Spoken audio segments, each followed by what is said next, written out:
7 अप्रैल 2026 American president Donald Trump ने Iran को एक डेडलाइन दी थी और इस डेडलाइन को खत्म होने में अब सिर्फ कुछ ही घंटे बचे थे। शाम के 5:36 पर ट्रंप अपने सोशल मीडिया प्लेटफॉर्म पर लिखते हैं, अगर ईरान ने डेडलाइन खत्म होने तक स्ट्रेट ऑफ हॉर्मूज को नहीं खोला तो आज रात पूरी ईरानियन सिविलाइजेशन खत्म हो जाएगी, जो फिर कभी वापस नहीं आएगी। दुनिया का सबसे ताकतवर आदमी एक पूरे कंट्री को, एक पूरी सिविलाइजेशन को खत्म करने की धमकी दे रहा था। हर कोई ये पढ़कर दंग रह गया। पूरी दुनिया के लीडर्स ये समझने की कोशिश कर रहे थे कि ट्रंप ईरान के खिलाफ आखिर क्या करने जा रहा है। क्या ये इशारा एक न्यूक्लियर बॉम्ब की तरफ था? बहुत से लोगों को उस रात सच में लगा था कि अमेरिका ईरान के ऊपर एक न्यूक्लियर बॉम्ब गिरा देगा। सीज फायर होने की कोई उम्मीद नजर नहीं आ रही थी। लेकिन तभी ट्रंप की डेडलाइन खत्म होने से सिर्फ 90 मिनट पहले अचानक से ईरान और अमेरिका के बीच 2 हफ्ते का सीज फायर हो जाता है। हालांकि इसके बाद अमेरिका और ईरान के बीच हुई पीस टॉक्स फेल हो गईं और ट्रंप ने ईरानियन पोर्ट्स का नेवल ब्लॉकेज शुरू कर दिया। लेकिन 17 अप्रैल को एक और ट्विस्ट देखने को मिला। अचानक से ईरान कहता है कि स्ट्रेट ऑफ हॉर्मूज को सभी कमर्शियल वेसल्स के लिए खोल दिया गया है और अगले ही दिन ईरान कहता है कि स्ट्रेट ऑफ हॉर्मूज अब बंद है। वजह डोनाल्ड ट्रंप की लगातार धमकियां। इसके थ्रू पास कर रही कार्गो शिप्स पर फायरिंग भी की जाती है। आइए समझने की कोशिश करते हैं इस अजीबोगरीब वॉर में आखिर चल क्या रहा है। हाय दोस्तों, दुनिया बड़ी तेजी से बदल रही है। आज न्यूक्लियर वॉर की धमकी, कल सीज फायर और परसों ब्लॉकेड। ईरान यूएसए वॉर पर आई तो 28 फरवरी से लेकर अब तक 50 दिन से ज्यादा लंबी इस चली वॉर में 4000 से ज्यादा लोग मारे जा चुके हैं। ईरान में 2000 से ज्यादा, लेबनान में 2100 से ज्यादा, इजराइल में 26 और 13 अमेरिकन सोल्जर्स भी मारे जा चुके हैं।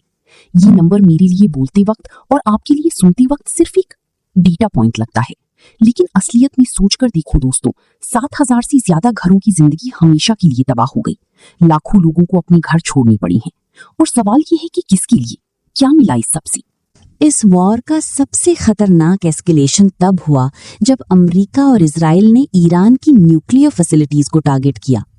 21 मार्च को ईरान की नतांज न्यूक्लियर फैसिलिटी पर हमला किया गया, लेकिन सबसे खतरनाक था बुशैर न्यूक्लियर पावर प्लांट पर हमला। ये ईरान का एकमात्र अकेला फंक्शनिंग न्यूक्लियर प्लांट है जहां कई टन न्यूक्लियर मटेरियल है और वॉर शुरू होने के बाद से इसके आसपास 4 बॉम्ब गिराए जा चुके हैं। ये चीज कितनी खतरनाक थी, शायद ज्यादातर लोगों को इसका अंदाजा भी नहीं है। अगर इस न्यूक्लियर पावर प्लांट पर थोड़ी सी भी चोट पहुंचती, यहाँ का रेडियो एक्टिव मटेरियल लीक होने लगता, यहाँ का पानी कंटेमिनेट हो जाता, तो पूरे गल्फ रीजन के लिए ये एक बहुत बड़ा डिजास्टर। कतर के प्राइम मिनिस्टर ने 2025 में भी इसके बारे में वार्न किया था कि अगर इस न्यूक्लियर पावर प्लांट को नुकसान पहुंचता है तो गल्फ कंट्रीज में कुछ नहीं बचेगा, न पानी, न मछलियां, न कोई जिंदगी। Basically entirely eliminated, no water, no fish, nothing. इस पूरी न्यूक्लियर ड्रामा के बीच जो एक्चुअल टर्निंग पॉइंट था वो 3 अप्रैल को देखने को मिला और इसने ट्रंप के हर एक दावे को झूठा साबित कर दिया। ट्रंप लगातार दावा कर रहे थे कि अमेरिका को ईरान के आसमान में टोटल एयर डोमिनेंस है। अमेरिका का कहना था कि ईरान हार चुका है और वॉर ऑलमोस्ट खत्म हो चुकी है। लेकिन 3 अप्रैल को ईरान ने अमेरिका का एक F-15E strike eagle fighter jet गिरा दिया। इस प्लेन में 2 लोग बैठे थे, एक पायलट और एक वेपन सिस्टम्स ऑफिसर। दोनों ईरान की जमीन पर जा गिरे। हालांकि पायलट को तो कुछ ही घंटों में रेस्क्यू कर लिया गया, लेकिन दूसरा बंदा जो इस प्लेन में बैठा था उसका कुछ पता नहीं चल रहा था।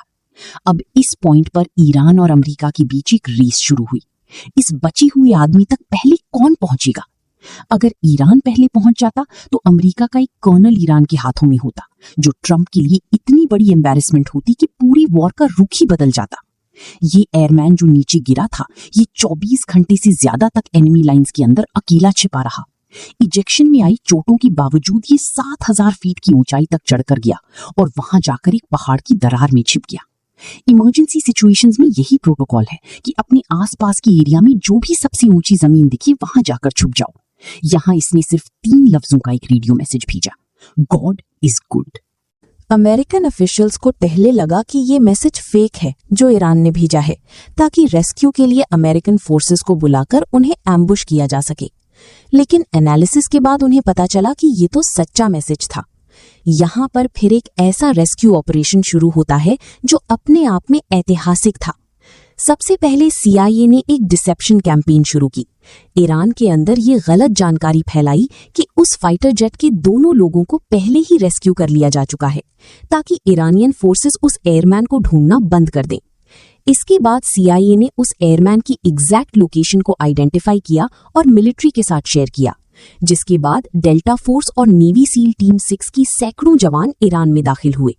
US प्लेन्स उस एरिया में स्ट्राइक्स करते हैं ताकि ईरानियन फोर्सेस पहले ना पहुंचे, और अंत में एयरमैन को रेस्क्यू कर लिया जाता है।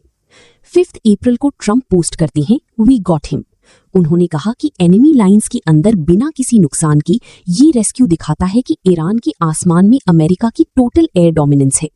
लेकिन सच्चाई यही थी कि सक्सेसफुल रेस्क्यू ऑपरेशन के बावजूद भी ईरान ने अमेरिका का एक फाइटर जेट गिरा दिया था। रेस्क्यू हेलीकॉप्टर्स पर भी फायरिंग की थी, जिसमें एक war plane E-10 thunderbolt warthog crash हो गया था और 2 ब्लैक हॉक हेलीकॉप्टर्स हिट हुई थी। इसके अलावा 2 ट्रांसपोर्ट एयरक्राफ्ट भी डैमेज हुए और मिलिट्री ने उन्हें ईरान की जमीन पर ही डिस्ट्रॉय कर दिया ताकि वो ईरानियन हाथों में ना पड़े। इस बीच तक ट्रंप ने ईरान को स्ट्रेट ऑफ हॉर्मुज खोलने की 4 बार ईरान ने चारों को इग्नोर कर दिया। 7 अप्रैल तक जब कुछ भी काम ना आया तो ट्रंप ने सीधा गालियां देनी शुरू कर दी। मजाक नहीं कर रहा, इस पोस्ट को देखो। देखकर लगता है कि किसी 16 साल के बच्चे ने लिखी हो। Open the street you crazy bastards और you will be living in hell. Trump ने कहा कि डेडलाइन खत्म होने के बाद पावर प्लांट्स, ब्रिज, हर चीज को टारगेट किया जाएगा, लेकिन ईरान ने फिर भी स्ट्रेट ऑफ हॉर्मुज नहीं खोला। ये वही दिन था दोस्तों जिस रात ट्रंप ने वो पोस्ट किया जिसने पूरी दुनिया को हिलाकर रख दिया। ट्रंप ने ये तक कहा कि ये वॉर क्राइम नहीं होगा क्योंकि ईरानियंस एनिमल्स हैं and we have to stop them and we can't let them have nuclear weapons. पूरे देश के लोगों को ही डिह्यूमनाइज कर दिया, जानवर कह दिया। एमनेस्टी इंटरनेशनल का कहना था कि ये जेनोसाइड की धमकी के बराबर है। लीगल एक्सपर्ट्स ने कहा कि सिविलियन इंफ्रास्ट्रक्चर को जानबूझकर टारगेट करना इंटरनेशनल लॉ के तहत वॉर क्राइम है। UN सेक्रेटरी जनरल एंटोनियो गुटेरियस ने US को वार्न किया कि सिविलियन इंफ्रास्ट्रक्चर पर हमला करना इंटरनेशनल लॉ के तहत बैन है। ट्रंप की डेडलाइन में कुछ ही घंटे बचे थे।